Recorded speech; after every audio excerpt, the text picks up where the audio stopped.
The poet Matthew Arnold stands atop the white cliffs of Dover at the end of the 19th century and contemplates the decline of Christianity in the Western world. The sea of faith was once too at the full, and round earth's shore lay like the folds of a bright girdle furled. As he gazes down on the waves retreating from the beach far below him, the story of Christianity in the West becomes interwoven with it. We'll deal with the girdle part later, but notice the first part of that metaphor, the sea of faith. What went on in your mind when you heard that metaphor?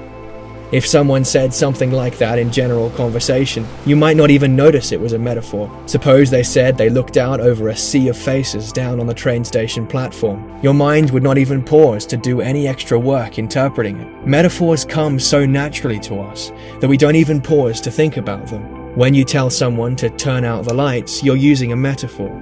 It's been a very long time since we turned off a light by turning down the wick on a lamp so that it no longer had the oxygen to burn. But this has persisted in our everyday language as a metaphor for flicking the switch. Too often habits we pick up in high school English make us feel like a metaphor is something you artificially insert into your writing to make it more impressive and literary. But this is so wrong. Metaphors are a natural part of language, a tool for explanation and communication as old as language itself. Because of how natural they are, when we slow down and analyze a metaphor, the first step is always to very clearly identify what is being compared to what. This seems obvious, but it's often done badly, and it's imperative that you make this part utterly clear to your reader whenever you talk about a metaphor.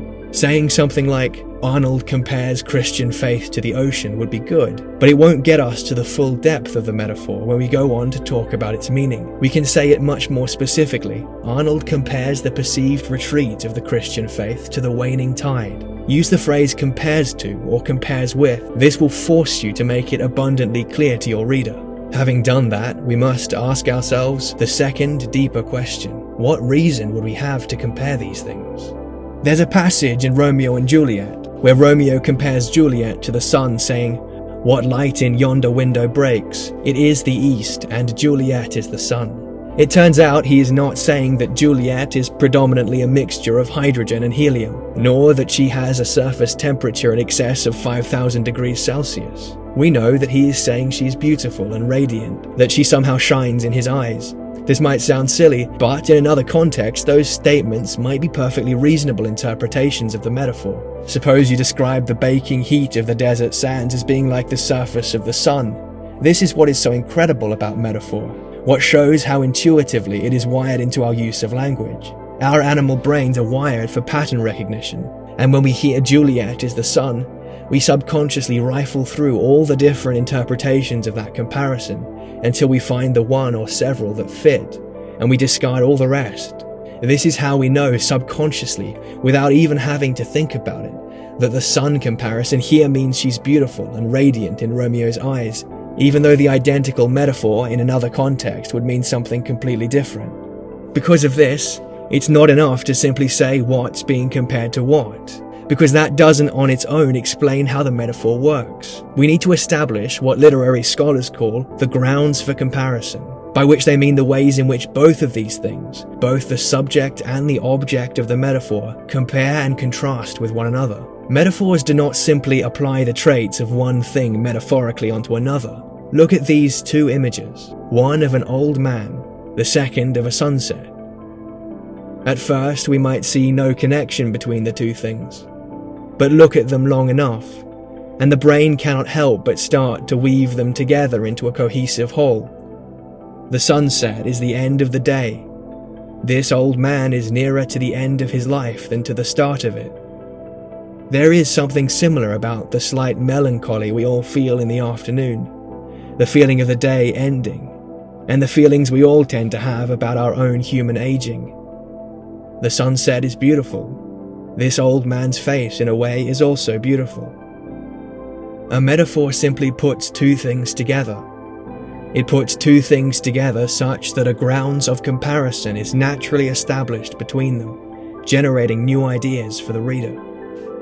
The aging poet Alfred Lord Tennyson used just this metaphor in a poem contemplating the end of his own life. He opened his poem with sunset and evening star. and one clear call for me. Just like with the sunset and the old man, this metaphor is established effortlessly. The reader is simply presented with the two concepts side by side, and their mind is left to wander among them and do all the rest of the work. When we write about this metaphor, to do it justice, all we really have to do is unravel that grounds of similarity and develop it into something meaningful to say about the text as a whole. Let us go back, therefore, to Matthew Arnold, standing atop the white cliffs of Dover, lamenting the decline of the Christian faith in the Western world. The sea of faith, Arnold says, which once filled the whole world, now lies like the folds of a bright girdle furled. The girdle is not referring to the woman's undergarment, but the fabric belt worn by Christian clergy in traditional worship. And so there we have it, two things placed side by side in this simile, which is simply a special kind of metaphor. The Christian faith and the cloth belt worn by its priests. There is this wonderful ambiguity about the metaphor of the belt. On the one hand, the belt is something that you use to support everything else. You use it to keep your clothes up, and if it goes, problems will occur. Yet, on the other hand, the belt is also something that can easily be thought of as a restrictive or constrictive, uncomfortable force that keeps things in place. And we are left to wonder which of those two things will prove true if Arnold's premonitions about the decline of Christian faith are right. Was faith the only thing that held us together? Will we descend into a post-Christian wasteland where, as he speculates at the end of the poem, ignorant armies clash by night? Or will Christianity instead prove to be a restrictive impediment, the other set of feelings we associate with the word belt? Something that we didn't need after all, and whose passing will be the birth of a new era of freedom and love, a land of dreams, so various, so beautiful, so new. What we've just done here is a good example of how to talk about metaphor in analytical writing. First, we identify which two things are being compared, explaining and clarifying them if necessary. Then we search for connections between the two. Simply put, we ask ourselves, what did my mind jump to when the two things were placed side by side? This will include both similarities and differences between the two things being compared, and in a good metaphor, it will evade a single clear explanation. There will be a clear sense of what it means, but it will also have mysterious and ambiguous undertones, as does the comparison of the old man to the sunset, or the Christian faith to a girdle. Finally, we must say something about this. We must connect this in some deeper way to the themes our text is exploring. Here, for Arnold, the whole poem is an explanation of the implications of increasing secularization upon the Western world. So this metaphor of the girdle beautifully sums up two possible implications of this thought. And above all else, state each of these things clearly. Make them abundantly obvious to your reader. What is being compared to what? How do those things compare and contrast? And what does that comparison have to do with the themes of the text as a whole?